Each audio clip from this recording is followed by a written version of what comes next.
Hello Internet, today we're going to be taking a look at a game called Swarm Survivor. I'm a big fan of zombies, always have been, always will be, and I recently wanted to get back into the world of indie zombie games. So I reached out to a few of my fellow zombie nerds to get some recommendations for new releases in that genre. In that list of suggestions was this game, which is Swarm Survivor, which in fact is not actually a zombie game, but it does share elements with what we expect from zombie stuff. And I guess if you squint hard enough at the enemies, you could pretend that they're zombies. Now regardless, however, today we're going to be talking about this recent release and my thoughts on the good and bad of it, and ultimately talk about whether it's worth your time. So of course, step one is to check the Steam page. This is my first stop, of course, whenever I'm looking at a new indie game. Now look, anyone who is on Steam knows that there's a ton of complete trash on the storefront. Steam itself is not even a good platform. They have basically no competition, and so they don't really have any incentive to improve on what they've got going on.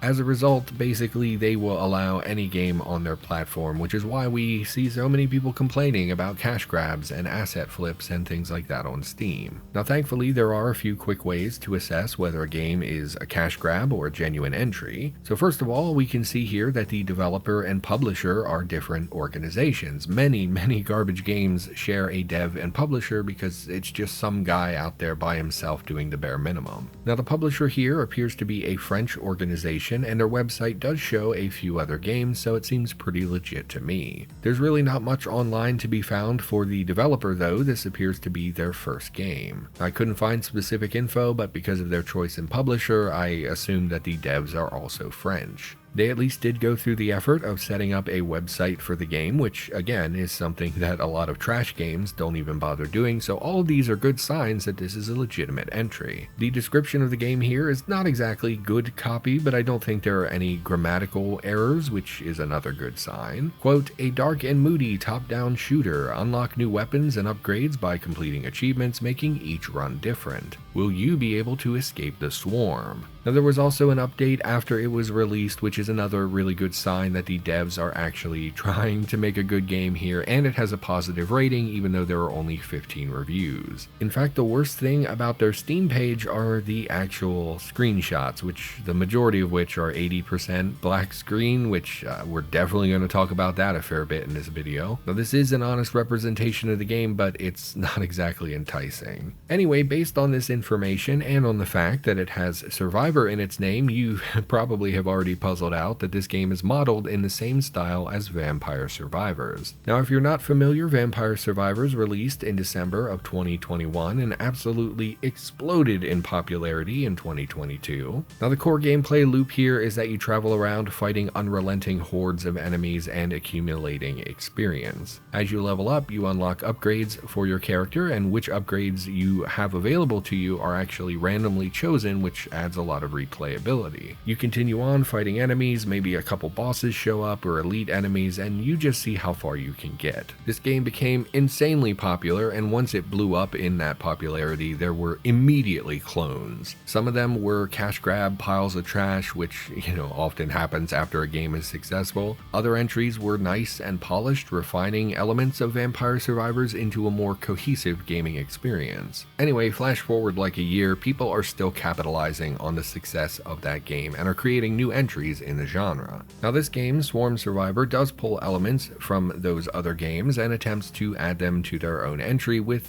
kind of mixed success. Now it's not a direct clone of Vampire Survivors. The player in this game has a lot more control, like for aiming and weapon selection. But anyway, I think we've talked about that enough. Let's get into the game itself. Now upon starting your first run, you're met with the following text. Quote, by digging deeper and deeper to extract oil, mankind has awakened unknown and dangerous life forms that have invaded the Earth's surface and darkened the sky. Explore the darkness, upgrade your gear, and find your way to escape the swarm. Alright, so first of all, you don't believe in the Oxford comma, and that's a -1 for me, and yes, I know I'm the only one who cares about that. Also, you capitalize swarm, but not Earth, which is a little questionable, but look, I know, again, I'm the only one who cares, nobody cares, moving on. Now, our survivor, who is presumably the person from the loading screen, has arrived at what looks to be a small barn. A message told us that people had gathered here, but they're gone now, so Where did everyone go? I immediately began to watch my character's little backwards walking animation because I'm an absolute idiot, and then I focused on what I think is film grain. Now, fun statistic that I just made up, the two most disabled graphical features in video games are motion blur and film grain, and there doesn't appear to be any way of turning this off. I don't know if it's film grain or a fog effect, but I hate it and couldn't find a setting for it, and whatever it is, it made the game look pretty blurry. Also, I believe this game is the Unreal 5 engine, which is something that's known for like its staggeringly good graphics, and yet this game is mostly pitch black and blurry, which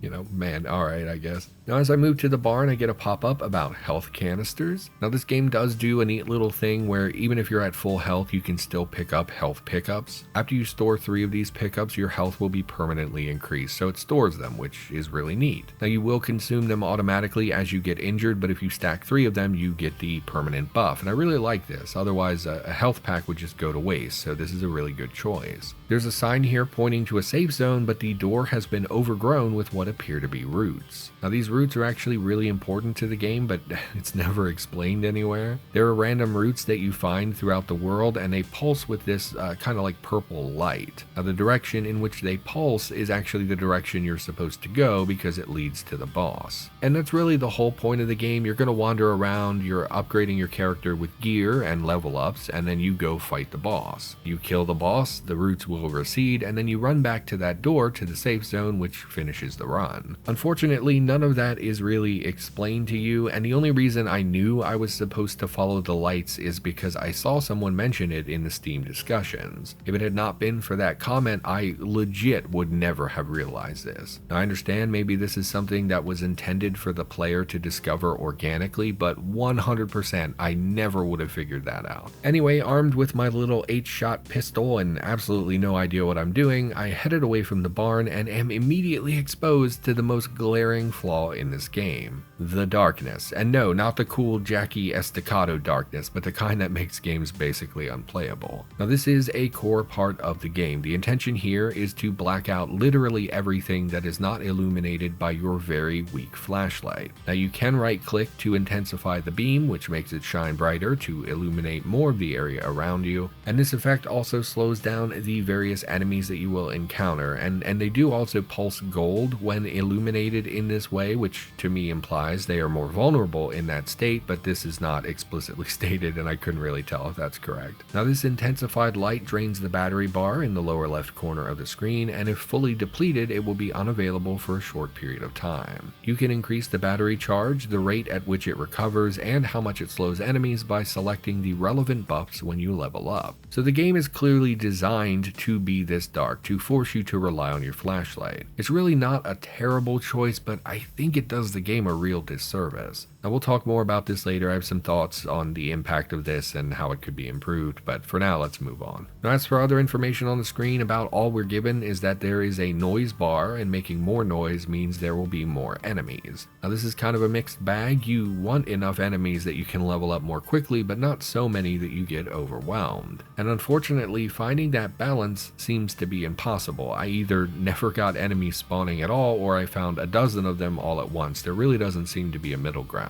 The only other thing on the screen is the mini-map in the upper left, which I literally didn't even know existed for my first 2 runs, because I guess I'm a moron who doesn't look around the screen. It is mostly black because this game loves completely black screens, but question marks will appear here to provide you an idea of where points of interest are. Now, these points of interest will be health or weapon pickups, all of which are randomized, so each game is different. Health pickups come in the form of the can that we mentioned earlier, or in med kits. Now, the kits heal you for more than the cans, or count as 2 ticks towards that permanent health buff we discussed earlier. Weapons also come in a variety of forms, the main 3 I explored being the pistol, shotgun, and assault rifle. These also come in tiered rarities, so you might find a green or purple or gold weapon, with gold being the rarest and most valuable. It's pretty unclear which weapon stats actually improve as the rarity increases. Now, in one run, when I went from a white assault rifle to a purple assault rifle, bullets to kill the base enemies went from 4 to 3, and the magazine size went from 15 to 22. And really, after just those few text pop-ups, you're turned loose in a world without much direction in what you're supposed to be doing. Now, the gameplay loop is pretty simple. You find your preferred weapon to kill enemies. Killing enemies then grants you these orange experience orbs, and when you get enough of them, you level up. When you level up, you're presented with 3 random cards, and you choose which of the upgrades you want. When you die or you successfully complete the run, you're given a summary of your deeds, including various achievements that you can unlock through playing. Now, these achievements are the meta progression in the game, so things you unlock here will be persistent in your future runs. For example, there is an upgrade card that improves your healing efficiency by 10%.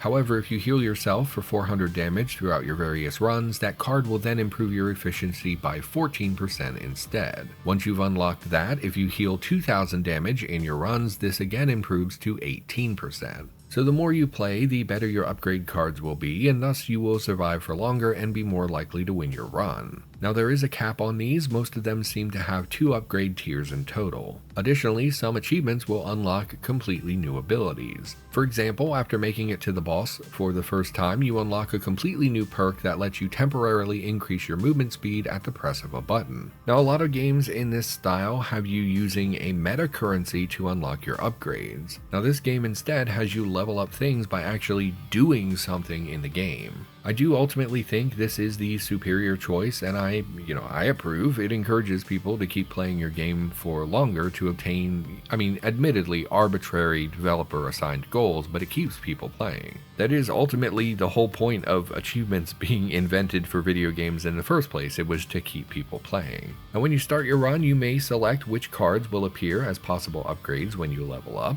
Now, these are split into 2 main categories, which are character perks and weapon perks. You also get 1 ability slot, which you have automatically available from the start of the game, like the temporary movement speed buff that I mentioned a moment ago. Character perks are the more utility style upgrades like movement speed, light duration and recharge, armor, things like that. And then weapon perks are things like damage, range, magazine size, and rate of fire. Weapon perks are also unique in that you can select those that are specific to a weapon type. For example, there's a rifles perk which lets you increase your damage significantly when you're using an assault rifle, but it lowers the damage of all other weapon types. So they provide more power than the basic damage perk, but they also apply only to their specific category of weapon.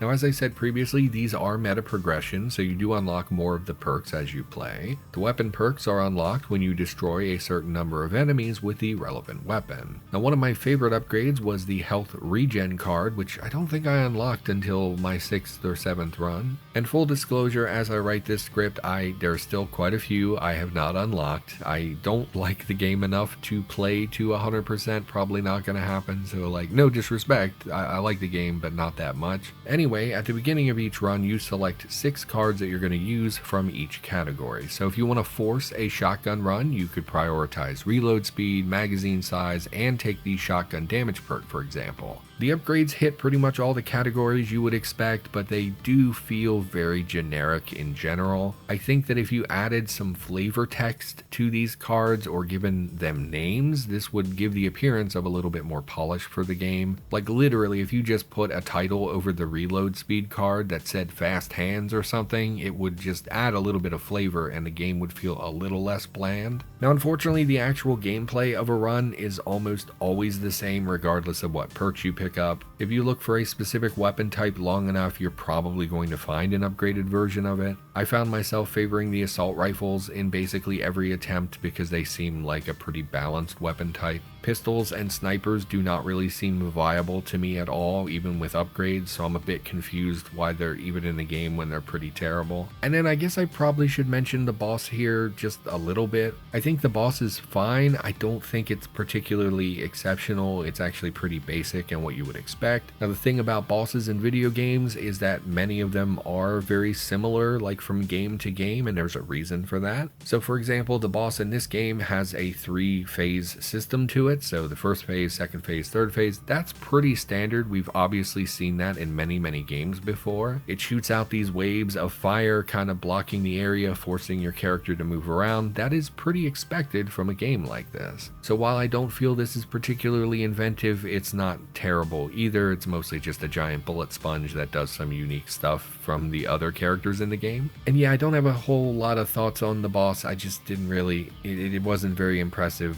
or fun, but it's not terrible either. It's completely fine. Anyway, I think at this point I've given you enough information that you understand the game's basic mechanics, so now let's talk about some of the glaring issues that hold this game back from being great. So first up, we have to talk about the darkness. And look, I know this seems to be like a core design choice. You obviously want the world to be mostly black. However, at its most base level, this looks bad. So for example, this recording that you're watching right now, there will have been many viewers who chose to exit the video because they don't want to watch a video that is mostly a black screen. It will also turn people away from the game in the first place. Even if your game is good, people who look at the trailer and see how dark the game is, well, some of them are just going to walk away. Hell, I almost walked away. I wasn't even going to play the game because it's just all black screen. Now the world of this game is made up of multiple biomes like forests, farm fields, and swamps. The problem is you can't even see most of it. So even though this differentiates your game from similar entries in the genre, which are usually just, big empty spaces, the player doesn't really experience your environment due to the darkness. In fact, this actually leads to a fair bit of frustration during gameplay. For example, many areas have chain link or wooden fences surrounding them. But because you can't see anything and you can't see very far, you have no idea where the openings to these areas are. You end up walking in a giant circle around them just to find the entrance. And this could be easily solved by adding very dim lights on these sort of gate areas. It would maintain the dark aesthetic but improve the player experience. Now I had very similar issues with enemies as well. There are a lot of times when there's an enemy right next to you and you just can't even tell until your character grunts and you take damage. And maybe that's an intended choice, but it just feels annoying because I didn't take damage due to a lack of skill. It was because they spawn randomly right next to you and it's so dark that you have no idea. Or you're just walking around and you can't see the rock that's right next to you and you get stuck on the geometry and take some damage. I found that very frustrating. Now if this were my game, I would personally increase the ambient light levels of the whole world basically, so you can at least see some of the biome around you. I would attach lights to gate locations and weapon spawns to make them just a little bit more visible, although I would keep them dim,